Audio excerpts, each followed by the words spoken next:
میں تو آج بھی اس کے حصے کے تھپڑ اپنی گالوں پہ برداشت کر رہی ہوں، تو یہ کدھر گیا؟ اردشیر نام کا بادشاہ تھا۔ حضرت محدث ابن الجوزی آج سے کچھ 700 سال پہلے لکھتے ہیں، اردشیر بادشاہ بڑا خوبصورت تھا، جوان تھا، بڑا عقل مند تھا۔ اس نے اس طرح کی قریب قریب کی ساری ریاستوں پہ قبضہ کر لیا، بڑا عقل مند زیرک تھا، قبضہ ہو گیا۔ ایک بادشاہ بڑا سخت تھا، اس کے ساتھ جب پنجہ آزمائی ہوئی تو اردشیر کہتا ہے اس پہ میرا قبضہ نہیں ہو رہا تھا، اور جب ہم نے ساری ریاستوں نے مل کے اس پر حملہ کیا تو ایک قلعے کے اندر قلعہ بند ہو گیا۔ اردشیر بڑا خوبصورت آدمی تھا، بڑا سمجھدار تھا، تو وہ بادشاہ قلعہ بند ہو گیا، اس نے کہا نکلنا ہی نہیں۔ اب وہ اندر بند ہے، یک بارگی حملہ کیا تو وہ بڑا بڑا قلعہ تھا اس میں بند ہو گیا۔ اس بادشاہ کی نا جس پر حملہ کیا، اس کی بیٹی اچانک ایک دن قلعے کی دیوار پہ چڑھی تو اردشیر کے حسن و جمال کو دیکھا تو عاشق ہو گئی، اور اپنے ہی باپ کے خلاف اسے کہنے لگی کہ اگر تو میرے ساتھ شادی کا وعدہ کرے نا تو میں تجھے رستہ بتاتی ہوں حملہ کرنے کا۔ اس نے کہا میرا وعدہ رہا، تو رستہ بتا۔ اس نے رستہ بتایا اس لڑکی نے، اور بادشاہ نے حملہ کیا تو اس کا باپ قتل کیا، اس علاقے پہ قبضہ کیا شادی کے وعدے پر۔ ہاں نفسانی خواہش بندے کو اندھا کر دیتی، نہیں سمجھ آتی اس کو میں کدھر جانا، اندھا کر دیتی۔ حملہ کیا، اور جب اس لڑکی کو لے کے آیا نا اپنے محل میں،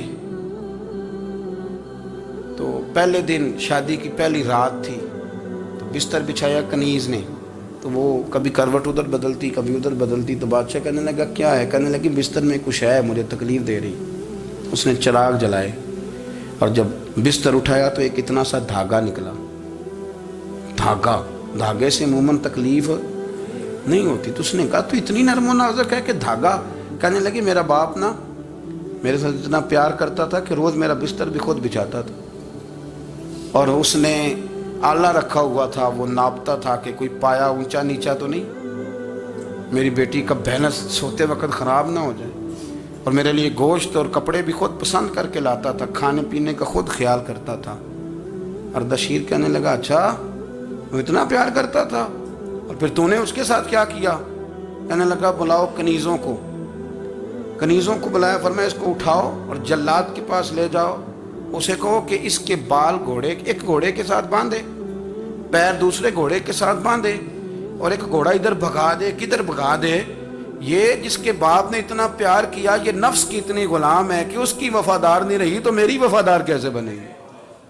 جس نے اتنے نازوں سے پالا کہ دھاگا اسے برداشت نہیں۔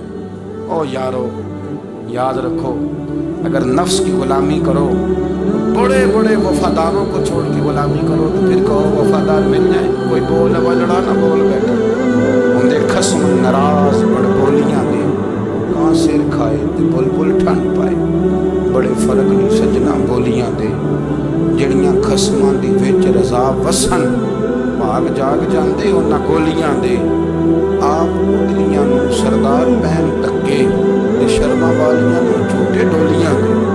اپنے نفس کے پیچھے چلو گے تو یہ تباہی ہے۔ جب ہم نے کسی سے وفا نہیں کی تو یہ کیا امید ہوئی کہ دنیا ہم سے وفا کرے گی؟